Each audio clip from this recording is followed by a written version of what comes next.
Good morning students. सो relation functions में आज ना हम लोग पार्ट 4 में एक्सरसाइज 2.3 को देखते हैं, क्योंकि इससे पहले मैंने कल जो आपको बताया था वो क्या बताया था फंक्शंस के बारे में, और उसकी कुछ प्रॉपर्टीज बताई थी और कुछ ग्राफ्स दिखाए थे। आज देखिए क्वेश्चन नंबर फर्स्ट एक्सरसाइज 2.3 का। Which of the following relations are functions, give reason. ये भी बताना ये फंक्शंस हैं तो रीजन देना उसके साथ साथ। इफ इट इज फंक्शन, चाहे हो या ना हो, उसका रीजन हमें लिखना है, और यदि वो फंक्शन है तो हमें फाइंड डोमेन और रेंज आउट करना है। ओके, सो इसमें 3 पार्ट्स हैं। पहले तो हम देखते हैं फर्स्ट पार्ट का सॉल्यूशन। किसका देखते हैं? फर्स्ट पार्ट का। तो मैंने जब फंक्शन की आपको डेफिनेशन बताई थी तो आपको एक इस टाइप की आपको ग्राफ बनाकर दिखाया था आपको, ठीक है ना। तो 2 किस पर जा रहा है? आपका 1 पे जा रहा, क्योंकि इसमें 1 पे जा रहा है सारे एलिमेंट्स, तो कुछ ऐसा बना देते हैं फिगर हम लोग। 1 यहाँ ले लेते बीच में, तो 2 किस पे जा रहा? 1 पे। 5, 8, 11, 14 और 17 सारे एलिमेंट किस पे जाएंगे? 1 पे। अब सपोज करो ये जैसे हमने ये रिलेशंस कोई भी लिया, सारे एलिमेंट जितने डोमेन्स में लिए 2, 5, 8, 11, 14, 17 सबकी देखिए यूनिक इमेज मिलेगी। ये कोई कंपलसरी नहीं है कि बनी पे क्यों जा रहा है सारे के सारे, पर इन सबकी एक ही पे 2 है तो एक बनी पे तो जाके लगा रहा है, 5 भी 1 पे जा रहा है, इसीलिए फंक्शन होगा। ये क्या होगा? फंक्शन होगा। तो यहाँ पे हमें रीजन में क्या लिखना है? सिंस एवरी एलिमेंट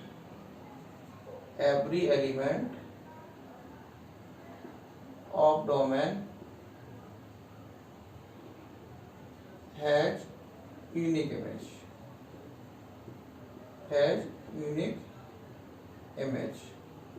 ये आपको केवल रीजन में लिखना है। अब डोमेन और रेंज लिखना है, तो डोमेन में मैंने क्या बताया था आपको, ए सेट के सारे एलिमेंट्स आ जाते हैं फर्स्ट सेट के। तो इसमें क्या आएगा? 2, 5, 8, 11, 14 और 17। और रेंज में क्या आता है? बी सेट के एलिमेंट जिस पे वो इमेजेस बन रही हैं, तो वो केवल क्या बन रही है? आपकी 1 अकेली। ये फर्स्ट पार्ट का आंसर सो। अब सेकंड पार्ट का लिखते हैं आंसर इसी में। थोड़ा सा उसे चेंज करना है आपको इसको, और थोड़ा देखते हैं फिर ये बात में साफ। देखिए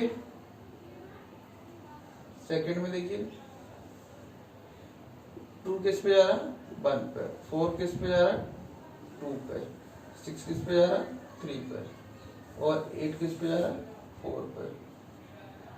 और 10 भी जा रहा है, चूंकि किस पे जा रहा है? 10 5 पे जा रहा है। और थोड़ा बड़ा बना लेते इसको। 10 के बाद 12 किस पे जाएगा? 6 पे। और 14 किस पे जाएगा? 7 पे। ये हमने पढ़ाया और बना लिया। अब सारे एलिमेंट की देखिए यूनिक इमेज मिल रही, मतलब जो डोमेन है वो सिंगल इमेज बना रहे हैं सारे के सारे। तो ये इस टाइप से रिलेशन हमने बना दिया। एफ इसका नाम रख दिया, ए टू बी ले लिया इसका नाम। मतलब ये फंक्शन होगा आपका। थोड़े ये फिगर आपका इस टाइप, ठीक है। तो since every element of domain has a unique image, तो इसका डोमेन चेंज हो जाएगा। डोमेन में 2 आएगा आपका, इधर पे कितना हो जाएगा? 4, 2, 4, 6, 8, 10, 12 और 14। ओके, यहाँ रेंज में देखिए 1 आना ही है, 2, 3, 4, 5, 6, 7 रेंज में ये एलिमेंट्स आ गए। सिंपल सा है। अब देखते हैं नेक्स्ट थर्ड पार्ट इसका।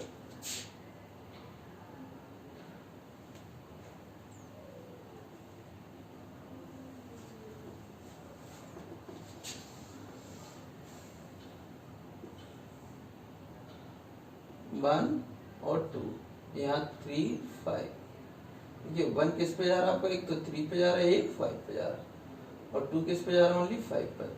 तो 2 की तो सिंगल इमेज मिल रही है हमें, बट 1 की कितनी इमेज मिल रही है? 2 इमेजेस। तो ए टू बी, तो यहाँ पे लगे since every element of domain has not unique image, तो डोमेन रेंज हमें निकालना ही नहीं है। डोमेन रेंज तो जब निकालना था जब फंक्शन होता, तो इसलिए नॉट आंसर, तो no answer. Okay, next question देखते हैं इसके बाद। अब देखते हैं क्वेश्चन नंबर सेकंड में आपका लिखा है find the domain and range, और भी आगे क्वेश्चन लिखा था of the real functions. Okay, तो फर्स्ट पार्ट और सेकंड पार्ट। फर्स्ट पार्ट में एक मॉडुलस फंक्शन दिया, इसके आगे एक नेगेटिव साइन लगा, यहाँ पे एक स्क्वायर रूट फंक्शन दिया है। कैसा दिया है? इसको स्क्वायर रूट बोलते हैं जब स्क्वायर रूट लगाया आपने किसी पॉलिनोमियल के ऊपर। तो हमें तो डोमेन और रेंज फाइंड आउट करना देखते हैं। तो कल मैंने आपको बताया था जो मॉडुलस फंक्शन होते हैं उसकी जो रेंज डोमेन होता है वो ऑलवेज क्या होता है? डोमेन क्या होता है? ऑलवेज आर होता है, मतलब the set of real number. तो यहाँ पे हम डायरेक्ट लिख सकते हैं जो डोमेन है, तो ये एक्स की हर वैल्यूज के लिए डिफाइंड है। डोमेन क्या होता है? जिन जिन वैल्यूज के लिए फंक्शन डिफाइंड होता है, यहाँ पे इसका मतलब ये हम एक्स की कोई भी वैल्यू पुट करेंगे इनफाइनाइट के अलावा, उस सारी वैल्यू कुछ फाइनाइट वैल्यू ही देखने वाला है। केवल यहाँ पे हम एक्स की यदि कोई वैल्यू ऐसी रखें वो जो इनफाइनाइट वैल्यू दे दे, नॉट डिफाइंड वैल्यू दे दे, तो ये वो वैल्यूज आपकी डोमेन में नहीं आएंगी। तो यहाँ पे पूरा क्या आ जाएगा? आपका आर आ जाएगा डोमेन में। क्या आ जाएगा? आर आ जाएगा। अब निकालते हैं रेंज, क्योंकि ये हमें मालूम है since x mod greater than equal to always zero होता है, बट इसके आगे साइन में क्या लगा? माइनस। जब माइनस का मल्टीप्लाई करेंगे तो ये जो इनक्वलिटीज होती है वो चेंज हो जाती हैं। ये भी जब हम लीनियर इनक्वलिटीज पढ़ेंगे तो उसमें बताया जाता है आपको, क्योंकि इसके पहले आ गया तो हमें थोड़ा पहले बताना पड़ा। जब जैसे भी इनक्वलिटीज होती है उसे हम माइनस को बहुत सारी मल्टीप्लाई, जीरो मल्टीप्लाई करेंगे तो जीरो ही रहने वाला है। तो इसका मतलब हमें माइनस के जब हमने यहाँ पे मल्टीप्लाई किया तो ये क्या आ गया आपका? नेगेटिव। इसको क्या लिख सकते हैं हम? F x. इसको क्या लिख सकते हैं हम? F x less than equal to zero. इसका मतलब एफ एक्स की जो वैल्यू है वो सारी सारी जीरो से छोटी आएगी। तो रेंज हमारे क्या आ जाएगी? Range equal to minus infinite to zero. Okay, अब देखते हैं नेक्स्ट पार्ट। तो फर्स्ट पार्ट के बाद देखते हैं सेकंड पार्ट का। तो फर्स्ट आंसर तो वही है। अब चूंकि स्क्वायर रूट का निकल नहीं होता है तो अब वो आज देखते हैं सिंस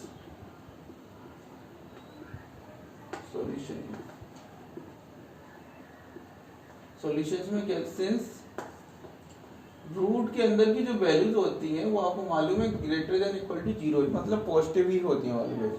तो वो साइड से क्या हो जाएगा? सॉल्व करेंगे square root greater than equal to zero ही रहने वाला है। तो 9 greater than equal to x square, हम ये भी लिख सकते हैं x square less than equal to 9। तो ये अगर स्क्वायर रूट लेंगे बोथ साइड तो ये इस टाइप से आ जाएगा x less than 3। Both side अगर स्क्वायर रूट चला जाएगा आपसे, इस साइड जब लेस देन इक्वल टू इस टाइप से लिखा होगा और स्क्वायर रूट लेंगे तो -3 से +3 की वैल्यू। इसका मतलब जो तो डोमेन क्या था? हमारी सारी एक्स की वैल्यूज। तो आपको डोमेन क्या निकल के आ गया? -3 to 3। अब देखते हैं रेंज। क्या देखते हैं? रेंज। क्योंकि एफ एक्स को हम y लिख सकते हैं, y equal to root of 9 minus x square, both side square root करिए तो y square equal to 9 minus x square. X square को इस तरफ लाइए, x square equal to 9 minus y square. Square root दीजिए, x equal to root of 9 minus y square. और आगे देखते हैं इसको हटाओ। अब चूंकि सिंस इसको हटा,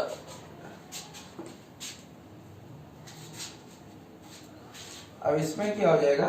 since root of 9 minus y square always greater than equal to zero, क्योंकि स्क्वायर रूट है तो ये वैल्यू ऑलवेज कैसी होगी? पॉजिटिव होगी सारी की सारी। और जब ये पॉजिटिव होगी तो आपको क्या करना है? 9 minus y square less than equal to zero. तो ये फिर से आपका हो जाएगा y square less than equal to 9। ये -3 to y less than equal to 3। But आपको मालूम है जो y की वैल्यू है स्क्वायर रूट के बाहर कभी नेगेटिव तो आएगी नहीं। तो इसका मतलब इसकी जो y की जो वैल्यूज हैं what y can not be negative.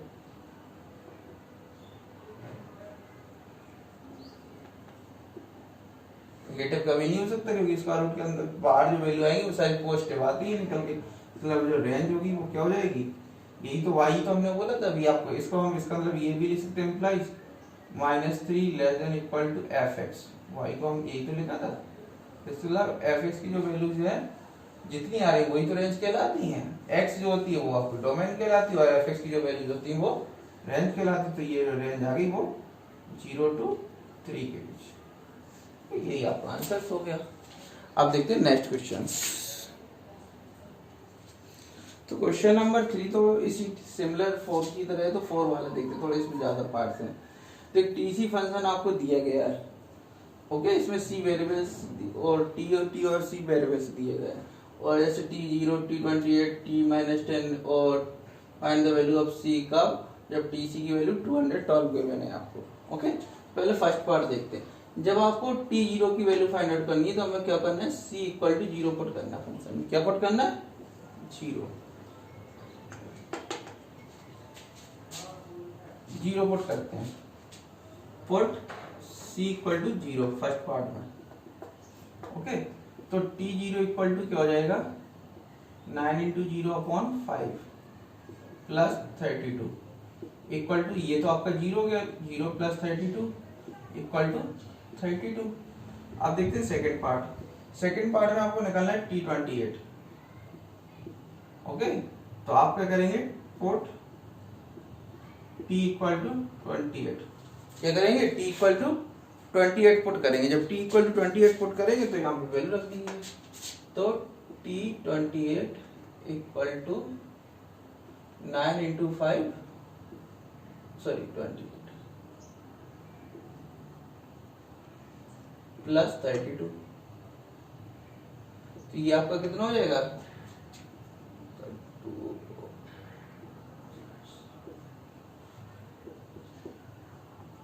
Okay, simple सा मल्टीप्लाई करके डिवाइड निकल लिया। अब इसका आप डिवाइड करेंगे तो ये कितना आएगा, 50.4 प्लस 32, इनको ऐड कर दीजिए। जब ऐड करेंगे तो ये आपका 2 और 8.4 आंसर, सिंपल सा आंसर हो गया। अब थर्ड पार्ट में आपको क्या निकालना है, तो पुट t इक्वल टू -10 रख देते हैं, तो -10 रखेंगे आप, तो t -10 equal to 9 into -10 y 5 plus 32, 5 से काटे 2 टाइम्स तो ये -80 प्लस 32, इसको सब्ट्रैक्ट कर दीजिए तो आपका आंसर कितना आएगा, 14 आपका आंसर आ जाएगा। एक आंसर ये था आपका और एक आंसर ये था। अब देखते हैं फोर्थ पार्ट। ओके, जब t c equal to this given है तो हमें मालूम था t c equal to 9c/5 plus 32, तो टी सी की वैल्यू रखेंगे 212 इक्वल टू 9c/5 प्लस 32 को ट्रांसफर करेंगे तो 212 माइनस 32 इक्वल टू 9c/5, इसमें से इसको सब्ट्रैक्ट कर दीजिए तो 12 मतलब 180 इक्वल टू 9c/5, 9 से 180 कैंसिल करेंगे तो 20 टाइम्स और c का 5 का मल्टीप्लाई कर देंगे तो 100 आंसर, तो c इक्वल टू 100 आ गया आपका आंसर। तो सिंपल से आंसर्स थे, कोई ज्यादा टफ तो थे नहीं आपके आंसर्स। अब देखते हैं next question, last answer questions. Question number 5 का फर्स्ट पार्ट देखते हैं, find the range of the following लिखा था, और फर्स्ट पार्ट में आपको फंक्शन गिवन है f equal to 2 minus 3x, जिसमें कंडीशन ये लगा दी उसने x बिलोंग टू r में, कब, जब x ग्रेटर देन 0। देखिए सिंस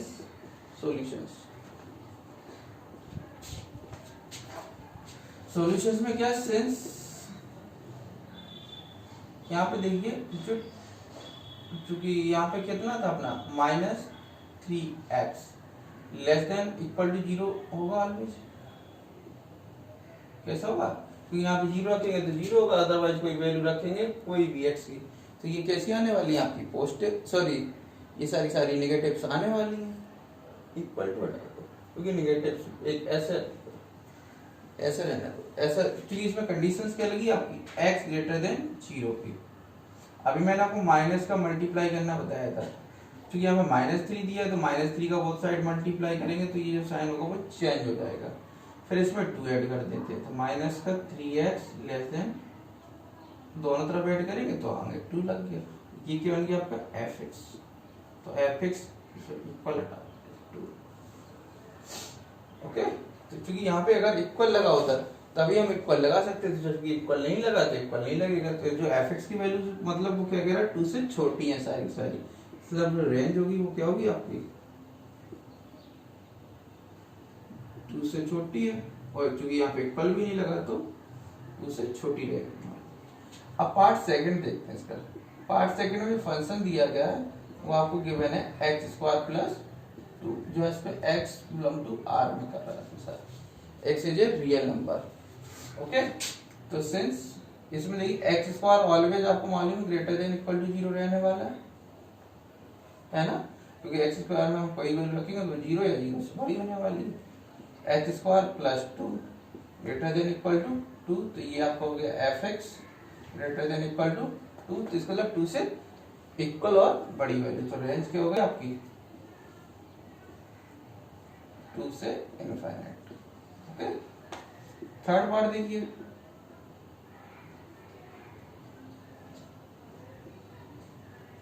थर्ड पार्ट में आपको फंक्शन दिया गया f x equal to x, जो कि एक्स बिलोंग टू किसमें कर रहा है आर, किसमें कर रहा है आर में।